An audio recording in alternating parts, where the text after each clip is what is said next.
Mass communication science ஒன்று சொல்லுவாங்க. ஒரு பெரும்பான்மையான நம்ம ஸ்க்ரீனில் பார்க்குற விஷயங்கள். வாய்ஸ் ஆஃப் காமனுடைய ஃபவுண்டர் ஒவ்வொரு முறையும் ஒரு இன்டர்னல் சர்வே, அது 20, 30, 40ன்னு ஒவ்வொரு இந்த எலெக்ஷனில் 20% 40% வந்து நம்ம ஓட் ஷேர் இருக்குன்னு சொல்கிறோம். செங்கோட்டையன் ஆரம்பித்து புசியானதுலேருந்து ராஜ்மோகன் வரைக்கும் தமிழ்நாட்டின் ஒவ்வொரு கூட்டணி கட்சிகளும் தாவேக்காவோட இணையறதுக்கு ஏங்கிட்டு இருக்காங்க. பொங்கலுக்கு வரப்போகிறாங்க, புத்தாண்டுக்கு வரப்போகிறாங்கன்னு அவங்க திரும்ப திரும்ப சொல்லிகிட்டே இருந்தாங்க. இந்திய அளவுக்கு பாஜகவை எதிர்க்கிறதுல ராகுல் காந்தி, விஜய் மட்டும்தான் இருக்கிறாருன்னு ஆதவர்ஜுனா சொல்லியிருந்தார்.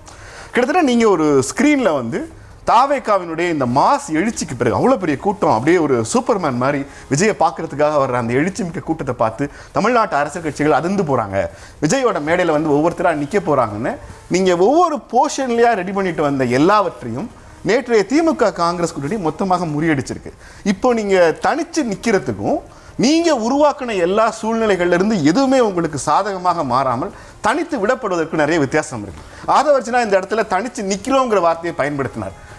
தாவேக்காவோட 2ஆம் கட்ட தலைவர்கள் யாருடைய பேச்சுமே தாவேக்கா தனித்து போகுதுங்கிறதுக்கான எந்த அடையாளம் இல்லை. என்னால் நூற்றுக்கணக்கான வீடியோக்களை அடையாளப்படுத்த முடியும். இப்போ நீங்கள் டெஸ்பரேட்டாக ஒரு கூட்டணிக்காக காத்திருந்தீங்க, அந்த கூட்டணிக்கு வரல, நீங்கள் தனியாக போகலாம், ஒன்றும் பிரச்சனை இல்லை. ஏன்னா விஜயகாந்த் வரும்போது மக்களோட கூட்டணின்னு வெளிப்படையாக அறிவிச்சிருந்தார். ஆனால் தாவேக்காவோடு கூட்டணி அமையும்னு எதிர்பார்த்து கொண்டிருந்த விர்ச்சுவல் வாரியர்ஸுக்கு, தாவேக்கா தொண்டர்களுக்கு, தாவேக்காவும் தாவேக்கா தலைவர் விஜயும் தமிழ்நாட்டு அரசியலில் தனித்து விடப்பட்டிருக்கிறார்கள்ங்கிற இந்த போக்கை ஆதவர்ஜுனா அப்படி ஒன்று இல்லைன்னு சொல்ல வராரா? இல்லை, அப்படி நடக்கவே இல்லையா? அதாவது நாங்கள் ஒரு தாக்கத்தை வந்து தமிழக வெற்றிக்கழகம் உருவாச்சின்னு சொல்றது வந்து ஒரு நீங்கள் வந்து என்னன்னா இன்னைக்கு டிஎம்கேயோடைய கூட்டணியோடைய ஆக்சுவல் இஷ்யூஸையும் ஆக்சுவலான பிரச்சனையிலிருந்து டைவெர்ட் பண்ணுறதுக்காக சொல்லக்கூடிய ஒரு மீடியா நெரேட்டிவ்னு சொல்லலாம். நான் உங்கள் கேள்வியிலேருந்து நான் சொல்ல வரேன். ஃபஸ்ட்டு நீங்கள் கேட்குற கேள்விக்கு சொல்கிறேன். திமுக கூட்டணிங்கிறது ஒற்றுமையாக இருக்கா? நான் திருப்பி கேட்குறேன். திமுக கூட்டணிக்கு இன்னைக்கு எங்களுடைய தலைவரும் தமிழக வெற்றி கழகம் இல்லைன்னா இன்னைக்கு கேப்டன் விஜயகாந்த் கட்சி அவர்களுக்கு ஒரு எம்பி சீட்டு கிடச்சிருக்குமா? கிடச்சிருக்காது.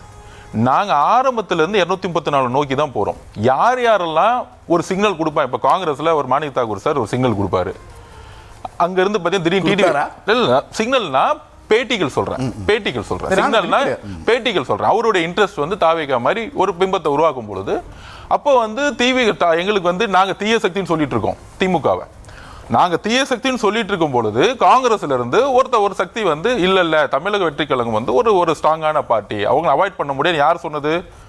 கிரீஷ் சோடங்கர் சொன்னார், மாணிக் தாக்கூர் சொன்னார், கரண்ட் எப்பி சொல்றாங்க. ஆக்சுவலா அதே மாதிரி டிடி தினகரன் சார் சொன்னார். இவங்க சொல்லும் போது அதுக்கு வந்து திடீர்னு ஒரு கொஸ்டின் கேட்கும் பொழுது அவங்க வந்து ஒரு பாசிட்டிவா ரியாக்ஷன் சொல்லும் பொழுது அண்ணன் செங்கோட்டையன் திடீர்னு வந்து கேட்கும் போது அவர் என்ன சொல்வார்? ஒரு தேர்ந்தெடுத்த அரசியல்வாதி, அவர் வந்து யாரையும் வந்து ஹர்ட் பண்ணாம நோன்னு சொல்ல மாட்டார், எஸ்ன்னு சொல்ல மாட்டார். ஆமா டிடி தினகரன் வருவாருன்னா கண்டிப்பா வரதுக்கான வாய்ப்பு இருக்குன்னு அந்த பேட்டியை பார்த்து சொல்லுவார். அது வந்து இன்டென்ஷன்ஸ் கிடையாது. ஒருத்தரை வந்து நம்ம இக்னோர் பண்ணவோ இல்லை ஒருத்தரை வந்து இன்சல்ட் பண்ணவோ கூடாது. நம்ம வலிமையா இருந்தாலும் திமுக மாதிரி நான் இன்சல்ட் பண்றதோ எங்களுடைய குறிக்கோள் கிடையாது. ஒரு அடிப்படையில் ஒரு கட்சி கூட்டணி ஆட்சியோ இல்லை அடிப்படையில் ஒரு கட்சியோட பேசுறதா இருந்தால் வந்து ஒரு கமிட்டி போட்டுட்டு ஆன் ரெக்கார்டில் உட்காந்து ஓப்பனாக பேசுவாங்க. ஸோ நீங்கள் சொல்கிற சந்தர்ப்பங்கள்லாம் அவங்க பேச அதுக்கு இவங்க பதில் கொடுக்க இதனால நாங்கள் எதிர்பார்த்தோங்கிறது வந்து ஒரு ஜென்ரல் ரியாக்ஷன்ஸை தவிர இது ஒரு கான்கிரீட்டாக வந்து ஒரு டயலாக் நடத்தி நாங்கள் பேசி அது மூலியமாக நாங்கள் வந்து தோல்வியுற்று அதனால நாங்கள் சோகமாக உட்காந்துட்டு இருக்கோங்கிற கதையெல்லாம் இது ஒரு மீடியாவோட நெரேட்டிவ். அதுக்காக தான் நான் நின்றுட்டே இருக்கேன். இந்த மீடியா நெகட்டிவ் வந்து தப்புன்னு சொல்றதுக்கு தான் நான் வந்து இங்கே நின்றுட்டு இருக்கேன். திமுக வெரி கிளியர்.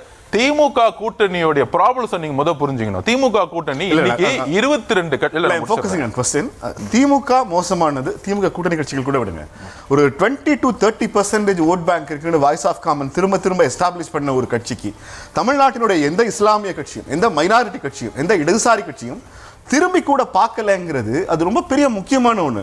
நீங்கள் எதை கொண்டு போய் விஜயனுடைய மிகப்பெரிய இன்வெஸ்ட்மெண்ட் நிறுத்தினீங்களோ அது திமுக உங்களுக்கு உகப்பாத கட்சி, தீய சக்தி. தமிழ்நாட்டில் இருக்கிற 1 டஜன் கட்சிகளில் ஒருத்தர் கூட தாவேக்கா பக்கம் திரும்பலனா தாவேக்கா பக்கம் ஏதோ பிரச்சனை இருக்கு அப்படிங்கிற அர்த்தம் வரல. அதாவது எங்களுக்கு 234 கேண்டிடேட் வேணும், 234 கட்சி தேவையில்லை.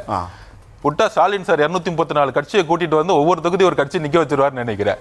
இந்த கேஸ்டுக்கு ஒரு கட்சி, அந்த மதத்துக்கு ஒரு கட்சி அப்படின்னு சொல்றேன். எங்களுக்கு 234 விட்டா அதான் சொல்றேன். 22 கட்சி ஆயிடுச்சா நேத்தோட? ஆம் ஆத்மி வர இன்னைக்கு பேசிட்டு இருக்காங்களா? நாளைக்கு மன்சூர் அலிகான் ஐயா அண்ணனை கூப்பிட்டுருவாங்க வரிசையா. நான் சொல்றது கேளுங்க. நீங்க கேள்வி கேட்டா என்ன பேச விடுங்க. ஆக்சுவலா இல்லைன்னா நான் அமைதியாக இருப்பேன், நீங்கள் பேசிட்டே கேள்வி கேட்டுகிட்டே இருக்கலாம், அப்படியே மைக் அமைதியாக இருக்கும். அப்படியே கேள்வி கேட்டிங்கன்னா என்ன பேச விடுங்க. எனக்கு இன்ட்ராக்ஷன்ஸ் பண்ணும்போது பேசணும். எனக்கு we need interaction, not question. நான் அமைதியாக இருக்கக்கூடிய ஆள் கிடையாது. ஸோ நீ கேட்ட கேள்விக்கு கொஸ்டின்ஸ் வந்து 234 கட்சி எங்களுக்கு தேவையில்லை, 22 23 கட்சி தேவையில்லை. எங்களுக்கு இஸ்லாமிய மக்கள் வந்து எங்கள் சகோதரர்கள் எங்களுக்கு ஓட்டு போடுவாங்களா இல்லைன்னு எலெக்ஷன் டே எனக்கு தெரியும். அதுக்கு ஒரு எக்ஸாம்பிளே சொல்லிடுறேன். வெள்ளூர் முடிச்சுட்டு நாங்கள் ஆம்பூர் வரும்போது இஸ்லாமிய சகோதரிகள் வந்து உங்களுடைய ஃபுட்டேஜில் இருக்கும், கிட்டத்தட்ட 400 பேர் வந்து வெயில் நின்று வரவேற்றாங்க. ஒரு கட்சியின் அடிப்படையில் வந்து இங்கே ஓட்டு கிடையாது. ஒரு தலைவருடைய குறிக்கோள், ஒரு தலைவருடைய நம்பிக்கை தான் இந்த தேர்தல். இந்த தேர்தல் கட்சிகளுக்கான தேர்தல் அல்ல. இதுதான் நான் திருப்பி சொல்கிறேன். ஒவ்வொரு 50 வருஷத்துக்கும் ஒரு தேர்தல் வந்து சில மாற்றங்களை உருவாக்கும். அண்ணா வரும்பொழுது எல்லாரும் சிரிச்சாங்க, எல்லாம் சிரிச்சு பேசினாங்க. ஒரு கழுதியை நேரு நிற்க வச்சா கூட தேர்தலில் ஜெயிக்க வைக்க முடியும்னு இதே மாதிரி திமுகவை பார்த்து அன்றைக்கி சொன்னாங்க. இன்னைக்கு திமுக அது மாதிரி தான் சொல்லுது எங்களை பார்த்து. இதே ஆம் ஆத்மி வரும்பொழுது சீலாஜி சொன்னாங்க, இவரெல்லாம் நாமினேஷன் பண்ண வராரு, இவர் ஜெயிப்பாரான்னு உருவத்தை பார்த்து கேள்வி பண்ணாங்க. இதே பஞ்சாப் எலெக்ஷனில் சிஎம் சொன்னார், ஆம் ஆத்மி பார்ட்டி இங்கே இருக்கா, பூத் இருக்கா, இங்கே ஒரு கட்சி இருக்கான்னு கேட்டார். ஸ்வீப் பண்ணி அடிச்சாங்க. இந்த கட்சிகளுக்கு இந்த தேர்தல் கட்சிகளுக்கான தேர்தல் இல்லை. விஜய் அவர்களா மு.க. ஸ்டாலின் அவர்களா, இதோட தான் தேர்தல். நேற்று தஞ்சாவூரில் கிளியராக சொன்னார், தலைமைக்கான தலைமையை தேடுவதற்கான தேர்தல் இது. இங்கே எந்த ஆளுமையை தேர்ந்தெடுக்க முடியும்? நாங்கள் 234 தொகுதி ரொம்ப தெளிவாக நிறைய மீட்டிங்கில் எங்கள் தலைவர் எல்லா இடத்துலையும் பேசிட்டார், இது டிக்ளேர் பண்ணியிருக்காரு. இதுக்கு மேலே என்ன மீட்டிங் வேணும்? 6 டிஸ்ட்ரிக்ட்லையும் சரி, எல்லா பொதுக்கூட்டத்திலும் 234 தொகுதி நம்ம நிற்க வைப்போம், மக்கள் நமக்காக ஓட்டு போடுவோம். நீங்கள் தலைவர் வாயிலிருந்து நீங்கள் கேட்டுக்கிட்டே இருக்கீங்க. அப்போ சின்ன வந்து ஒரு சின்ன பைட்ஸ் எல்லாம் எடுத்துக்கிட்டு இது உங்கள் நிலைப்பாடா உங்கள் நிலைப்பாடு, எங்கள் தலைவர் நிலைப்பாடு தான் எங்களோட நிலைப்பாடு, ஒரு சாதாரண அடிப்படை நிலைப்பாடு. அப்படி இருக்கும் பொழுது எங்களுக்கு வந்து ரொம்ப சந்தோஷம் என்னன்னா, 2.0 திராவிட மாடல்னு சொல்லக்கூடிய ஸ்டாலின் அவர்கள் எங்களை மட்டுமே பார்த்து 22 கட்சி கூட்டணியை உருவாக்குறாரு. பார்த்தீங்களா, அங்கே தான் அவருடைய ஃபெயிலியர் ஆரம்பிச்சிச்சு.